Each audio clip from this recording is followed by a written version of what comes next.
আসসালামু আলাইকুম। সবাই কেমন আছেন? আশা করি সবাই ভালো আছেন। আমি আলহামদুলিল্লাহ ভালো আছি। আমি আপনাদের সামনে আজকে কিছু কথা বলবো, যা সামায়া কোম্পানি ইলেকট্রিক্যাল কাজে আসতে চান সৌদি আরব, তাদের উদ্দেশ্যে আজকে আমি কিছু কথা বলবো।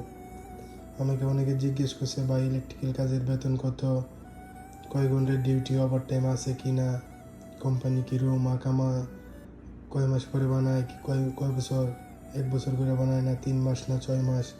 অনেকে অনেক কিছু বলছিল ভিডিও বানানোর জন্য, কিন্তু সময়ের কারণে বানাইতেছি না। ইনশাআল্লাহ এবার বানাবো, আশা করি দেখবেন সম্পূর্ণ ভিডিওটি। তো যারা সামায়া কোম্পানির মধ্যে ইলেকট্রিক্যাল কাজে আসতে চান, ডিউটি 8 ঘন্টা, বেতন 1200 টাকা। কিন্তু বাংলাদেশ থেকে সরাসরি সৌদি আরব ইলেকট্রিক্যাল কাজে কোনো ভিসা হয় না। যেহেতু হয় না, তাই জন্য মানে ক্লিনারের কাজে বলবো, ইলেকট্রিক্যাল কাজ বলবো, এদের সহায়া ট্রেডিং দিতে হইব। ট্রেডিং দেওয়া হইব, ইন্টারভিউ দেওয়া হইব। ইন্টারভিউ দেওয়ার পর তারপর আপনাকে সিলেক্ট করব। 8 ঘন্টা ডিউটি দিব, 1200 টাকা বেতন।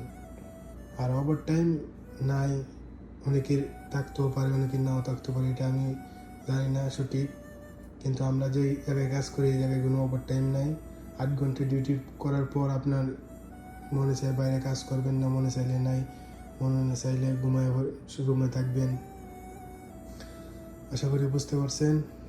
আর যেহেতু বিদেশ আসবেন, সবাই কাম শিখে তারপর বিদেশ আসাটাই উত্তম, তাই জীবনে কিছু করতে পারবেন।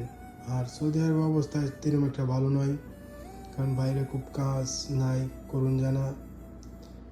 তাই জন্য বললাম আর কি, যে সৌদি আরব যারা আসতে চান ইনশাআল্লাহ কাজ শিখে তারপর আসবেন। আর যে কাজে আসেন কিন্তু বেতনটা বেশি নিয়ে আসবেন। আর সবসময় চেষ্টা করবেন যে কোম্পানি থেকে আসার জন্য। যদি কোম্পানি থেকে না আসেন, সাপ্লাই কোম্পানিতে আসেন, তাহলে তো বুঝেনি সাপ্লাই কোম্পানি কিরম আর হইব। এনে 1 মাস, ওনে 1 মাস, ওনে 1 মাস করাইব, বাইরে কোনো কাজ করতে পারবেন না। বেতন 1 মাস দিলে 2 মাস দিত না, এরম আর কি সাপ্লাই।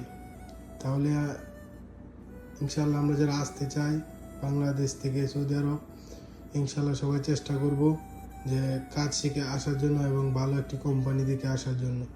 ইনশাল্লাহ দেখা হবে পরবর্তী ভিডিওতে। আসসালামু আলাইকুম।